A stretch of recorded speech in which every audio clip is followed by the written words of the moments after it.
प्यारे छात्रों, हम लोग कक्षा 11 के बाद कक्षा 12 की क्लास में प्रवेश कर चुके हैं। गणित में ये हम लोगों का पहला चैप्टर शुरू होगा आज, कक्षा 12 गणित। और हम लोग पहला चैप्टर शुरू करेंगे जिसका नाम है संबंध और फलन। संबंध और फलन कक्षा 11 में एक भाग हम लोगों ने पढ़ लिया है। यहाँ पे हम संबंध और फलन के दूसरे भाग के बारे में बात करेंगे, लेकिन उसके पहले हम लोग थोड़ा सा रिवाइज कर लेते हैं कि ये संबंध और फलन जो 11 में हमने पढ़ा था, थोड़ा सा उसको एक बार दोहरा लेते हैं ताकि 12 की चीज़ों को समझने में आसानी रहेगी। हमने बताया था जब हम संबंध और फलन कक्षा 11 में शुरू किए थे तो वहाँ हमने 3 चीज़ों के बारे में बताया था।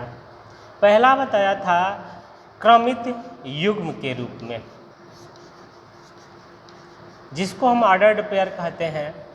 दूसरा हमने बताया था समुच्चयों का कार्तीय गुणन, जिसे कार्टेशियन प्रोडक्ट ऑफ सेट्स कहा जाता है। यदि दो समुच्चय हमारे सामने A है और दूसरा B है तो इन दोनों समुच्चयों का जो कार्तीय गुणनफल है उसे हम A क्रॉस B से प्रदर्शित करते हैं और मैथमेटिकली इसे कहा जाता है कि यह उन अवयवों का समुच्चय है जिसके अवयव इस क्रमित युग्म के रूप के हों, जहाँ पहला अवयव हम पहले समुच्चय से लेते हैं, माने A जो है समुच्चय A से लेते हैं और दूसरा अवयव हम समुच्चय B से लेते हैं। यह जब हम समुच्चय के रूप में लिख दिया जाता है तो कहते हैं कि यह दो समुच्चय A और B का क्रमित युग्म है। इसके बाद हमने बात की थी संबंध की, जिसे हम रिलेशन कहते हैं। रिलेशन अर्थात एक समुच्चय से दूसरा समुच्चय कैसे जुड़ा हुआ है। जैसे हम बीमार होते हैं, हमें दवाइयों की आवश्यकता होती है। यदि यहाँ रोग है और यहाँ दवाइयाँ हैं तो दवाई है तो किसी न किसी खास रोग के लिए कोई ना कोई दवाई जुड़ी होगी। एक रोग लेंगे उससे जुड़ी हुई दवाई हमें मिलेगी। ये भी हो सकता है जैसे कोरोना के लिए कि यहाँ रोग है लेकिन इसकी दवाई नहीं है। ये भी हो सकता है कि एक ही दवाई 2 या 2 से अधिक रोगों के लिए भी मिल जाए। ठीक है, तो जब इस तरह का कॉम्बिनेशन लिया जाता है जो एक समुच्चय से दूसरे समुच्चय के बीच के संबंध को दिखाता है, एक रिलेशन को दिखाता है, तो इसे हम गणित की भाषा में संबंध या रिलेशन कहते हैं। ऐसे हम कैपिटल R से प्रदर्शित करते हैं। जैसे एक और एग्जांपल्स हम देख लेते हैं। यह कुछ नाम हैं, राम है, सीता है, मोहन है और इनके द्वारा खेले जाने वाले ये खेल हैं। जैसे यह क्रिकेट हो गया, ये फुटबॉल हो गया, ये चेस हो गया, यह लूडो हो गया।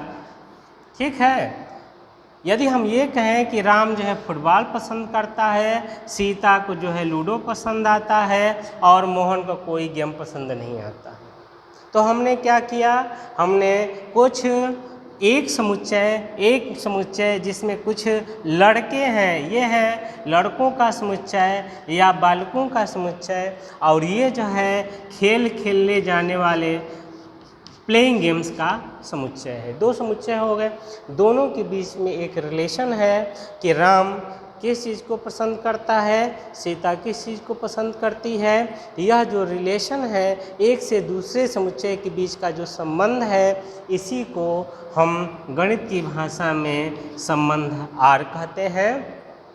जब हम 2 समुच्चय की बात करते हैं तो पहले समुच्चय को इस संबंध R का प्रांत कहते हैं। प्रांत को इंग्लिश में डोमेन कहा जाता है और शॉर्ट में इसे डोम आर हम कहते हैं और इसे पढ़ते हैं डोमेन ऑफ रिलेशन आर, या हिंदी में कहें तो संबंध आर का प्रांत। इसी तरह ये तो पहला जो समुच्चय होता है उसको हम इस संबंध आर का प्रांत कह देंगे। जो दूसरा हमारा समुच्चय है इसे उस संबंध का सह प्रांत कहते हैं, या इसे हम कोडोमेन कहा जाता है। ठीक है, कोडोमेन। कोडोमेन किसका? आर का।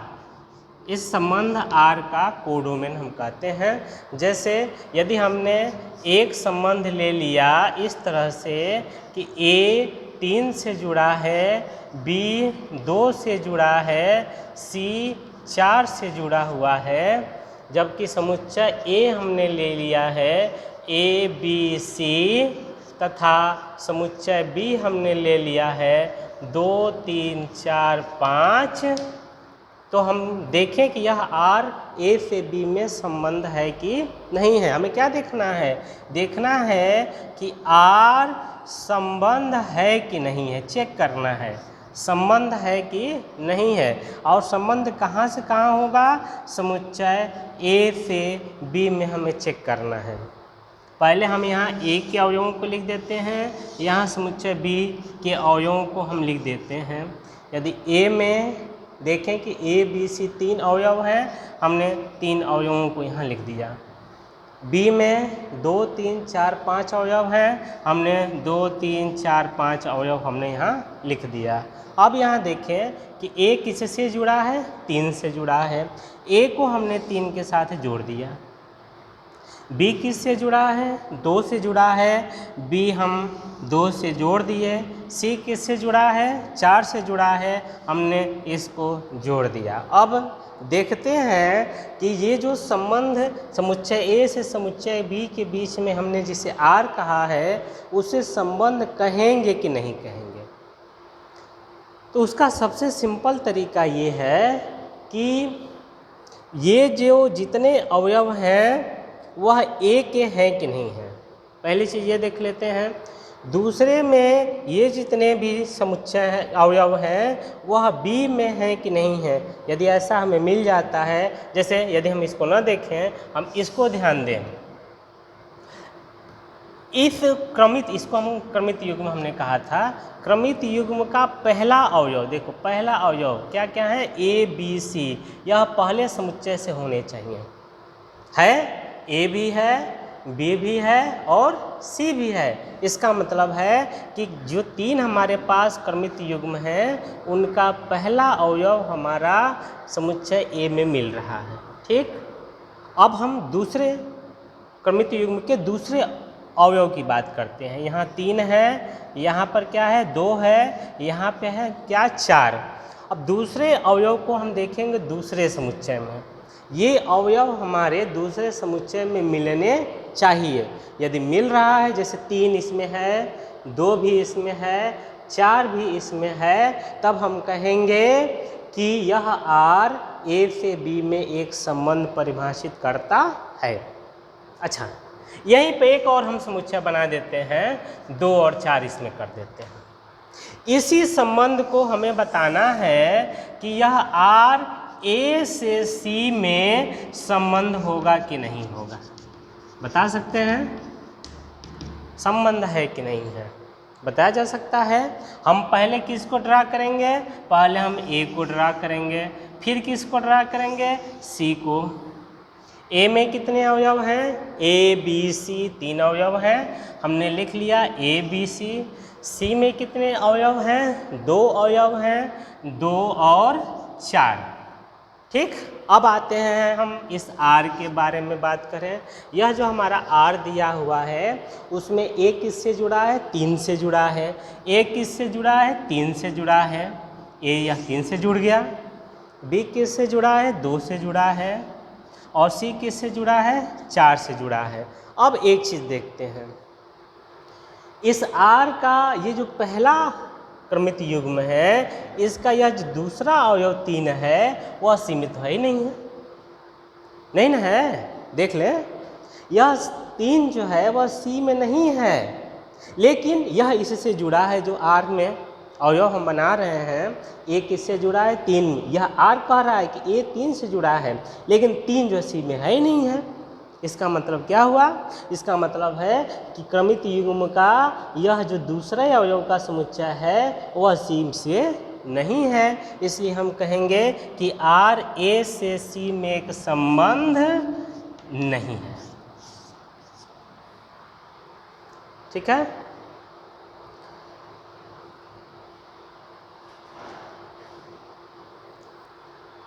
ठीक है, तो हमने देखा कि प्रांत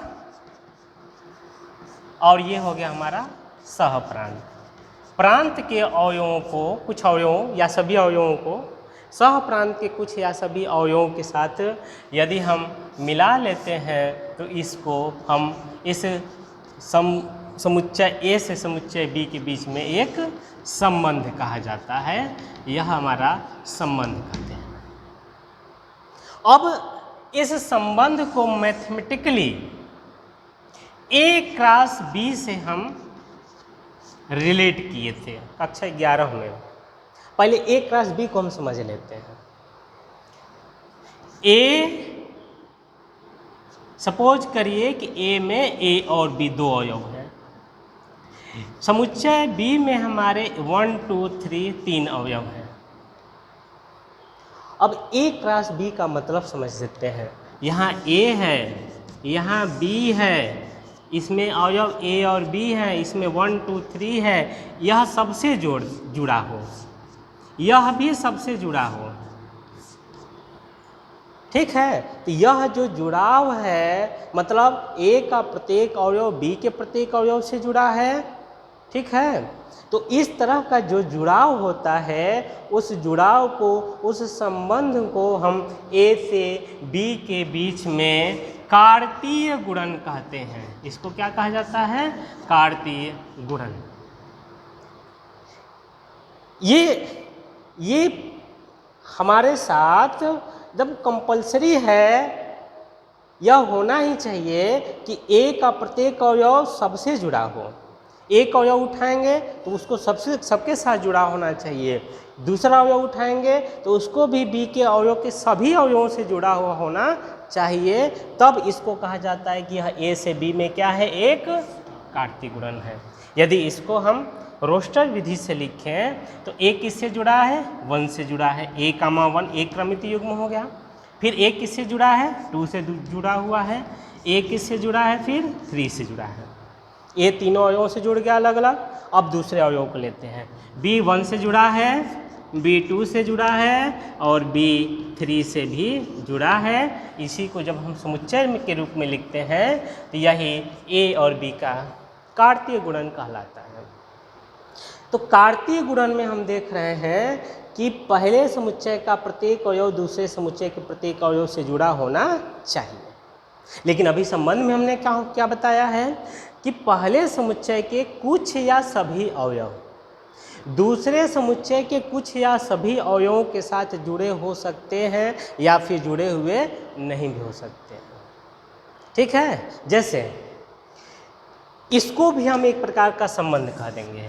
यह भी एक प्रकार का संबंध है। कहाँ से कहाँ तक? ए से लेकर के बी तक, जिसमें सभी अवयव एक दूसरे से जुड़े हुए हैं। ये हो सकता है कि कुछ अवयवों को ये जुड़ा हुआ ना हम दिखें। जैसे ए जो है 1 से नहीं जुड़ा, बी जो है 3 से नहीं जुड़ा। तो जब ए 1 से नहीं जुड़ा है और बी 3 से नहीं जुड़ा है तो इसको हम हटा दें। और जब इसको हटा दिए तो इसे हम ए से बी के बीच में ए क्रॉस बी कहेंगे? नहीं कहेंगे। तब ए क्रॉस बी यह नहीं होगा। यह ए क्रॉस बी का ही एक उप समुच्चय होगा। यदि इसको हम समुच्चय कहते हैं तो उसके छोटे वाले हिस्से को हम उप समुच्चय कहते हैं, जो उसके सारे अवयव बड़े वाले के अंदर आ। इसको यदि हम समुच्चय कहें तो इस छोटे वाले को क्या कहा जाता है? उप समुच्चय कहा जाता है। इसका मतलब क्या हुआ कि यह अब ए क्रॉस बी नहीं रहा, यह ए क्रॉस बी का एक उप समुच्चय हुआ। क्या हुआ? उप समुच्चय। और इसी को तो हमने संबंध कहा था। तो यहाँ से एक हमें रिलेशन मिल जाता है कि कोई भी संबंध हम लेते हैं ए से बी के बीच में, तो वह संबंध ए और बी के कार्तीय गुणन का एक उप समुच्चय होता है। इसको मैथमेटिकली हम उप समुच्चय कहते हैं, सबसेट कहा जाता है। मतलब जो संबंध है वह ए क्रॉस बी का ही एक छोटा वाला हिस्सा है। छोटा वाला हिस्सा का मतलब है कि ए क्रॉस बी में तो सब एक दूसरे के साथ जुड़े रहते हैं, लेकिन संबंध में कोई ज़रूरी नहीं है कि सब एक दूसरे के साथ जुड़े ही हों। हो सकता है कि कुछ जुड़े हों और कुछ आपस में न जुड़े। ठीक है, ये अंतर है। यदि हम संबंध के प्रकार की बात करें, थोड़ा सा हम संबंध के प्रकार की चर्चा कर लेते हैं। तो संबंध के प्रकार दो प्रकार हम कह सकते हैं।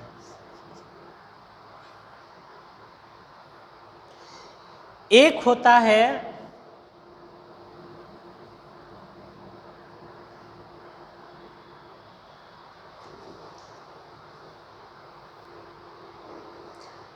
एक जिसमें ए और बी के सभी अवयव एक दूसरे से जुड़े हों, अर्थात ए क्रॉस बी है। यह संबंध ए से बी में है। या फिर ए और बी का कोई अवयव एक दूसरे से नहीं जुड़ा। एक प्रकार का यह हो गया। और दूसरा प्रकार का संबंध होगा जो न तो रिक्त, इसको हम कहते हैं रिक्त संबंध। फाई का मतलब हो गया रिक्त, और हम संबंध का प्रकार पढ़ रहे हैं तो इसे कहेंगे रिक्त संबंध। इसको ए क्रॉस बी अर्थात ए और बी के कार्तीय गुणन को हम कहते हैं समष्टीय संबंध। यूनिवर्सल रिलेशन कहा जाता है, समष्टीय संबंध, अर्थात इसमें सभी एक दूसरे से जुड़े होते हैं। और दूसरा प्रकार वह होगा जिसमें रिक्त और समष्टि के बीच के संबंध आएंगे। ठीक है, जैसे यदि हम कहें कि हमारे पास 3 लड़के हैं, राम है, सीता है और मोहन है, और हमारे पास 3 किताबें हैं। एक गणित की किताब है, एक हिंदी की किताब है और एक अंग्रेजी की किताब है। ठीक है, एक यह समुच्चय हो गया लड़कों का समुच्चय, एक यह किताब हो गया, एक यह समुच्चय हो गया किताबों का समुच्चय, बुक्स, सेट ऑफ बुक्स।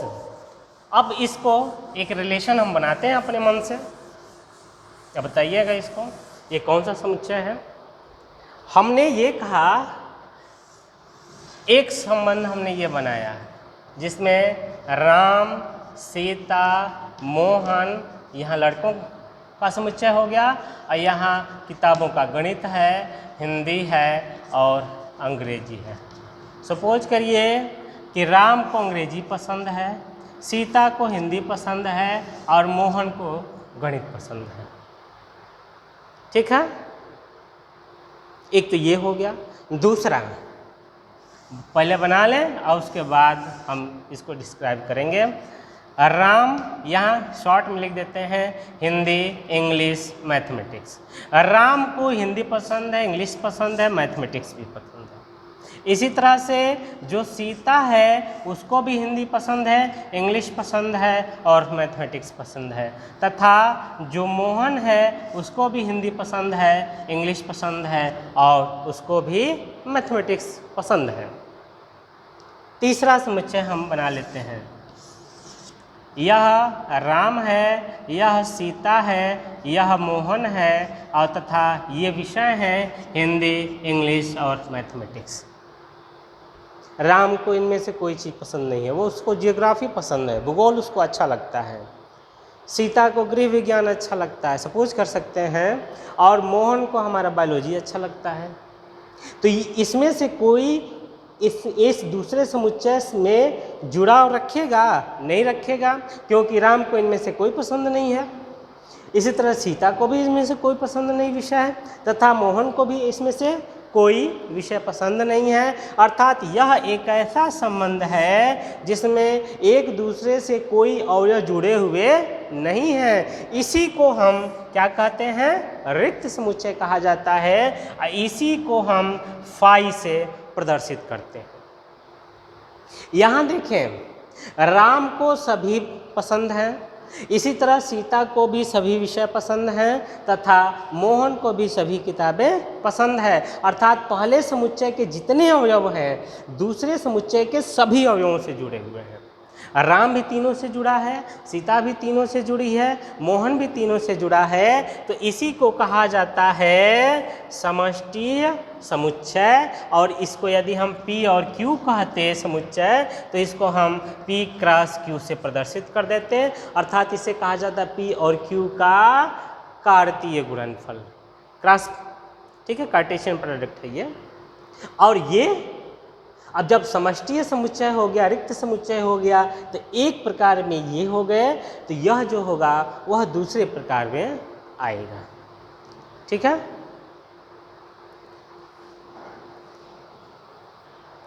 संबंधों को एक और प्रकार से विभाजित किया गया है। इस प्रकार के संबंध के जो प्रकार का विभाजन हुआ है वह कौन किससे किस प्रकार जुड़ा है इस आधार पे हुआ है। और उसमें सबसे पहला आता है स्वतुल्य संबंध। अब हम लोग 12 के सिलेबस में प्रवेश कर चुके हैं। ये 12 का सिलेबस अब शुरू हो गया है। संबंध के प्रकार में हमें स्वतुल्य संबंध पढ़ना है, दूसरा सममित संबंध पढ़ना है, तीसरा संक्रामक संबंध पढ़ना है, संक्रामक संबंध पढ़ना है। इसको कहा जाता है रिफ्लेक्सिव रिलेशन,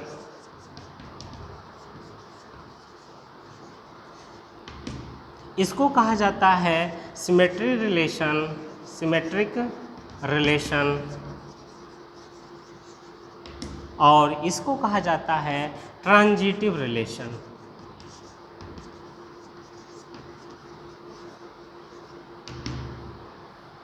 और इन तीनों को मिला करके जो संबंध बनता है वह कहलाता है तुल्यता संबंध, जो कि संबंध का सबसे महत्वपूर्ण टॉपिक है। इसे कहा जाता है इक्विवेलेंस रिलेशन। तो इक्विवेलेंस रिलेशन किसे कहते हैं? वह संबंध जो स्वतुल्य भी हो, सममित भी हो, संक्रामक भी हो, उस संबंध को जो इन तीनों संबंधों की प्रॉपर्टी को होल्ड करता है, ऐसे संबंध को हम तुल्यता संबंध कहते हैं।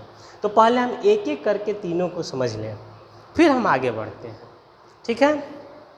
हमने कहा है कि यह जो संबंध के प्रकार हैं वह किस तरह से एक समुच्चय का अवयव दूसरे से कैसे जुड़ा हुआ है उस आधार पर यह बनाया गया है। ठीक। जैसे स्वतुल्य संबंध, यदि हम इसकी बात करें, यदि ए से ए में, हम अब ए यहाँ पर जो हम दो समुच्चय लेते थे ए और बी, अब हम यहाँ पर ए से ए में ही देखेंगे। मतलब यहाँ भी हमारा ए होगा और यहाँ भी हमारा ए होगा। ठीक है। दोनों जगह हमारा ए होगा, प्रांत भी और सह प्रांत भी। अब देखते हैं, यदि ए में सपोज करिए कि हमारे ए बी सी 3 अवयव हैं। ठीक। यहाँ ए बी सी हो गए, यहाँ ए बी सी हो गए। ए को ए से जोड़ देते हैं, मतलब कोई अवयव लिए वो अपने से जुड़ा हुआ है, दूसरा अवयव भी अपने से जुड़ा हुआ है, तीसरा अवयव भी अपने से जुड़ा हुआ है। और एक और इसमें हम बढ़ा देते हैं कि ए किससे जुड़ा है, बी से जुड़ा है। यदि हम इस संबंध को R1 कहते हैं तो हम R1 में कितने अवयव होंगे, 4 अवयव होंगे। एक तो ए से जुड़ा है, दूसरा बी से जुड़ा है, तीसरा सी से जुड़ा है, चौथा ए बी से जुड़ा है। तो हमारा स्वतुल्य संबंध कहता है कि एक समुच्चय के प्रत्येक अवयव यदि स्वयं से जुड़े हों किसी संबंध द्वारा, मतलब यदि हम संबंध स्थापित कर रहे हैं और वह संबंध हम पर भी लागू होता है, तो इस प्रकार के संबंध को हम स्वतुल्य संबंध कहते हैं। स्वयं से तुलना, यदि हम देखें इसको अलग अलग करेंगे तो यह स्व हो गया और यह तुल्य हो गया। स्व मीन्स स्वयं से और तुल्य मीन्स तुलना। अपने से भी तुलना यदि उस संबंध में हो जाता है, मैं स्वयं से अपने से अपनी तुलना कर लेता हूँ, तो इस प्रकार के संबंध को कहा जाता है कि यह स्वतुल्य संबंध है। जैसे एक एग्जाम्पल देते हैं, जब क्लास में पूछा जाता है कि तुम कितने भाई बहन हो, तुम कहोगे कि 2 भाई हैं। तो जब 2 भाई कहते हो तो 2 भाई में एक तुम स्वयं भी रहते हो, अपने को छोड़ के नहीं कहा जाता है, मतलब अपने को भी हम भाई मान लेते हैं, मान रहे हैं ना। अच्छा, दूसरे तरीके से देखा जाए, यदि हम लाइन ले लेते हैं,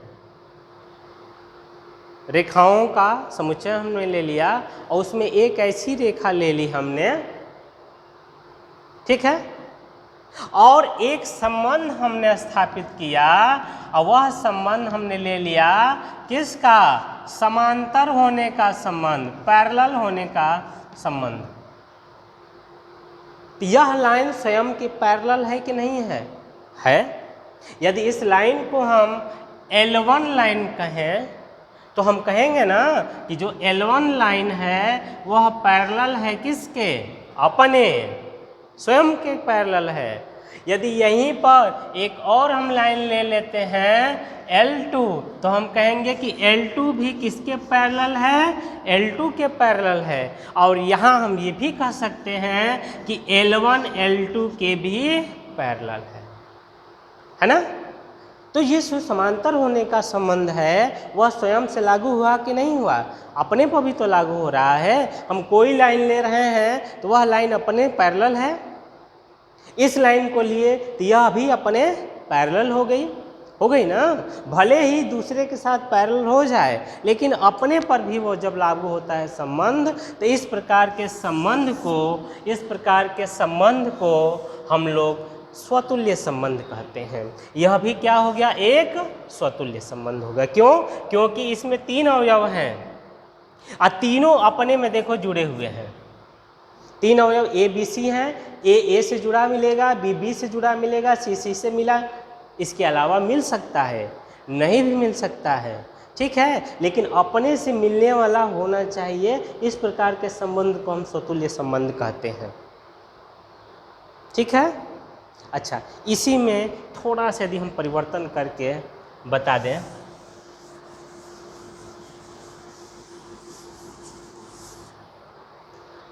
परिवर्तन हमने ये किया कि इसमें हम एक और बढ़ा देते हैं डी, ठीक है। अब हमें बताना है कि यह R1 इस एक का स्वतुल्य संबंध होगा कि नहीं होगा।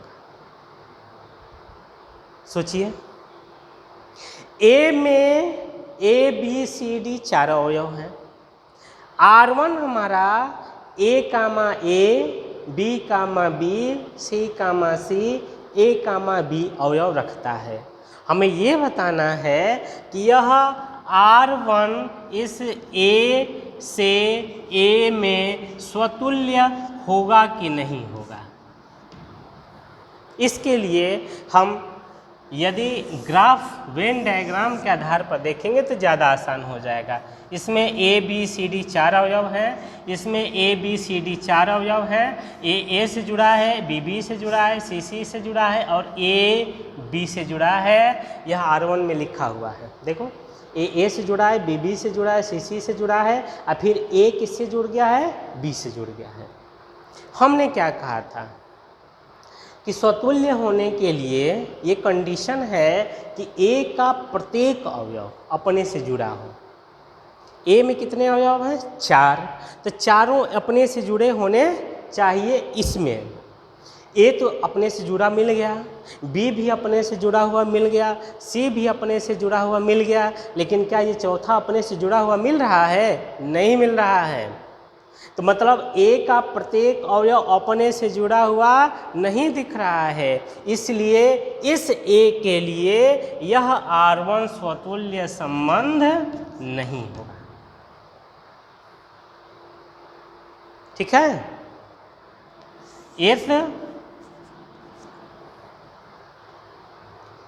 इसके लिए तो था, जबकि हमारे पास अवयव ए बी सी थी, तीन नहीं थे, तो तीन तो एक दूसरे से जुड़े ही थे।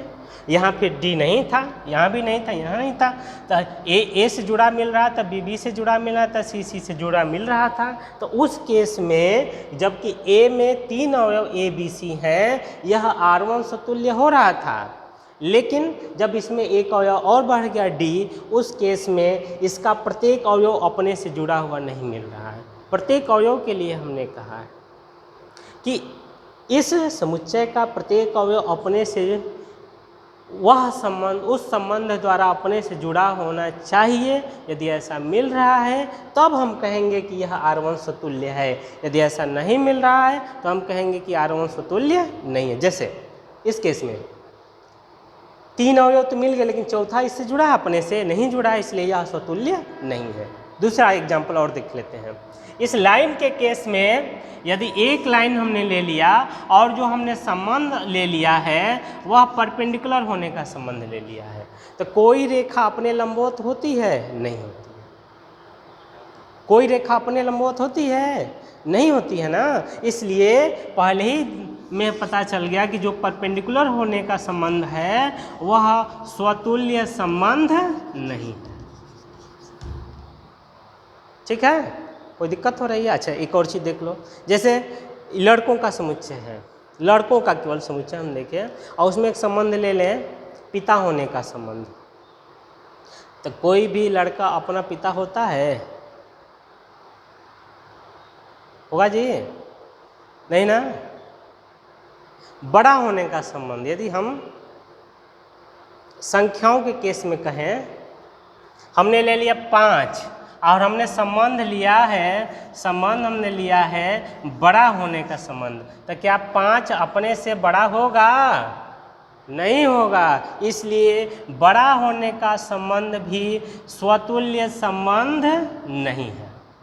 बड़ा होने का संबंध, छोटा होने का संबंध, यह स्वतुल्य नहीं है। लेकिन बराबर होने का जो संबंध है वह स्वतुल्य है कि नहीं है? है ना? ठीक है, कोई दिक्कत? बन गल। हाँ, तो आज हमने 3 चीज़ों को देखा। बेसिकली 3 चीज़ जो हमने 11 में पढ़ा हुआ था। क्रमित युग में क्या होता है, 2 समुच्चयों का कार्तीय गुणनफल क्या होता है और संबंध किसे कहते हैं। और इसके बाद आज 12वीं की क्लास की हमने शुरुआत की, जिसमें पहला टॉपिक हमने लिया था संबंधों के प्रकार। संबंधों के प्रकार में हमने 3 तरह के संबंध बताए थे, एक समष्टि और रिक्त समुच्चय, और दूसरा जो इन दोनों के अलावा है। एक तो ये तरीका था, और जो दूसरा तरीका था जिसमें हमने 4 तरह के संबंध बताए थे, स्वतुल्य संबंध, सममित संबंध और संक्रामक संबंध, और तीनों को मिला करके एक चौथा संबंध हमने बताया था तुल्यता संबंध। कुछ क्वेश्चन पर आप लोग डिस्कस कर लीजिएगा, कल हम इस पर बात करेंगे कि यदि हम संख्याओं के केस में लें, संख्याओं के केस में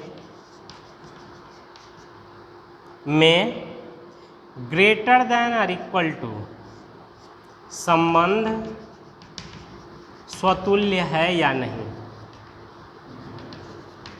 है या नहीं। एक तो ये हो गया। दूसरा, यदि a बराबर हमारा दिया हो 1, 3, 5, 7 और एक संबंध हम परिभाषित कर रहे हैं a से a में, और वह इस तरह से परिभाषित कर रहे हैं कि r बराबर हमारा 3, 1, 3, 5, 5, 5, 1, 1, तो यह r स्वतुल्य होगा कि नहीं होगा, है या नहीं।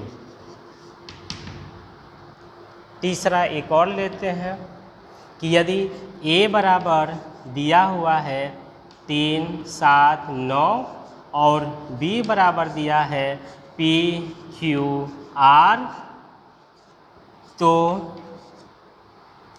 a से b में एक समष्टीय संबंध एवं स्वतुल्य संबंध लिखिए, अपने से बना देना है। ए से बी में नहीं, बस ए से ए में हम कर लेते हैं, इसको हम हटा ही देते हैं। स्वयं से स्वयं में हम स्वतुल्य बात करेंगे ना। ए से ए में एक हमें समष्टीय संबंध बना देना है और एक जो है स्वतुल्य संबंध बना देना है। तो आज स्वतुल्य संबंध के बाद हम लोग विराम लेते हैं। कल हम लोग फिर देखेंगे कि सम्मित संबंध क्या होता है, संगमक क्या होता है, और उसके आधार पर हम फिर तुल्यता संबंध को परिभाषित करेंगे। ठीक है, आज के लिए इतना ही। बहुत बहुत धन्यवाद।